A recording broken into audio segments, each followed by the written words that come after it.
Hello प्यारे बच्चों, क्या आप जानते हैं सच्चे दोस्त की पहचान क्या होती है?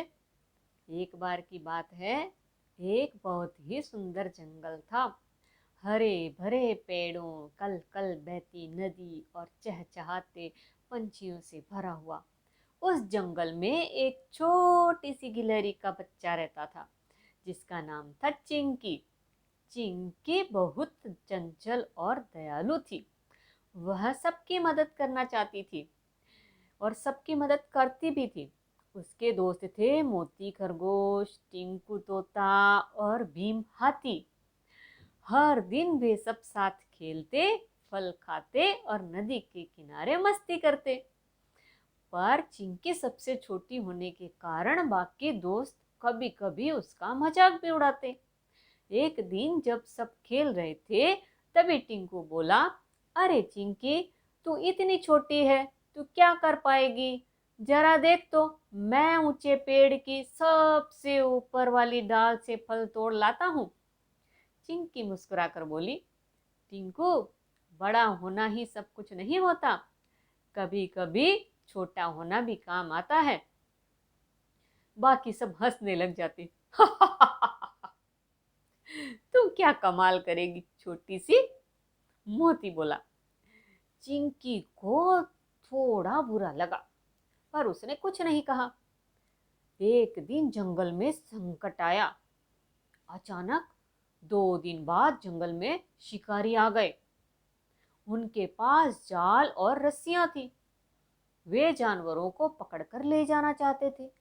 सब जानवर डर गए और भागने लगे। टिंकू उड़कर ऊपर चला गया, मोती झाड़ियों में छिप गया और भीम ने अपने बड़े आकार से सबको डराने की कोशिश की। पर शिकारी ने उसके चारों ओर रस्सी डाल दी। अब भीम फंस गया। वह जोर जोर से चिल्लाने लगा, बचाओ, कोई मुझे बचाओ। बाकी जानवर डर के मारे छिपे रहे। टिंकू ऊपर से सब देख रहा था, लेकिन नीचे आने की हिम्मत नहीं कर रहा था। चिंकी पेड़ पर बैठी ये सब देख रही थी। उसका दिल डर से कांप रहा था, लेकिन वह सोचने लगी, अगर मैं डर गई तो मेरा दोस्त मुसीबत में पड़ जाएगा। मुझे कुछ करना होगा।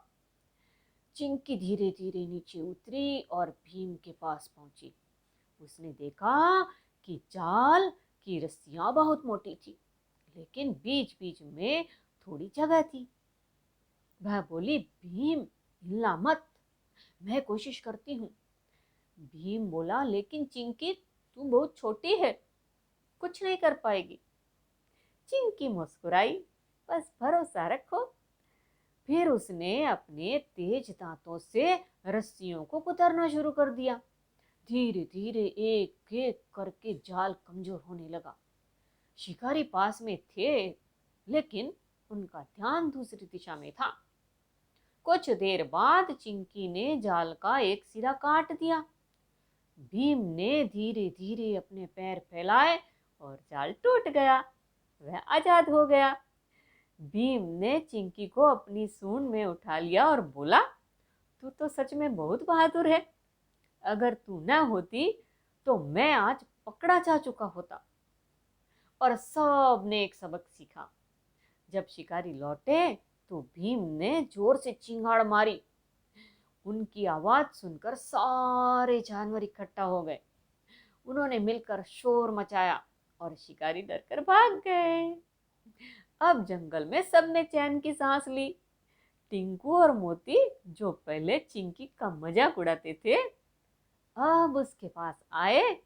टिंकू बोला, माफ करना चिंकी, सॉरी, हमें लगा तू कुछ नहीं कर पाएगी, पर तू तो हम सबसे ज्यादा बहादुर निकली। मोती बोला, तू छोटी जरूर है, पर दिल बहुत बड़ा है। चिंकी मुस्कुराकर बोली, दोस्त वही जो मुसीबत में काम आए। अब अगले दिन सूरज की पहली किरण के साथ जंगल में फिर से जीवन लौट आया। पक्षी चहचहाने लगे, नदी गुदगुदाने लगी। अब हर कोई चिंकी की इज्जत करता था। जहां भी वह जाती सब कहती, देखो यह है हमारी नन्ही नायिका। भीम ने पेड़ के नीचे एक छोटी सी झोपड़ी बनवाई ताकि चिंकी आराम से रह सके। और जब भी जंगल में कोई नई मुसीबत आती, सब कहते पहले चिंकी से पूछो, वही सबसे समझदार है। तो बच्चों, इस कहानी से हमें क्या सीख मिलती है? कभी भी किसी को छोटा या कमजोर मत समझो। हर किसी में कोई ना कोई खासियत जरूर होती है और सच्चा दोस्त वही होता है जो कठिन समय में साथ खड़ा हो। हिम्मत और समझदारी से बड़ी मुसीबत हल हो सकती है।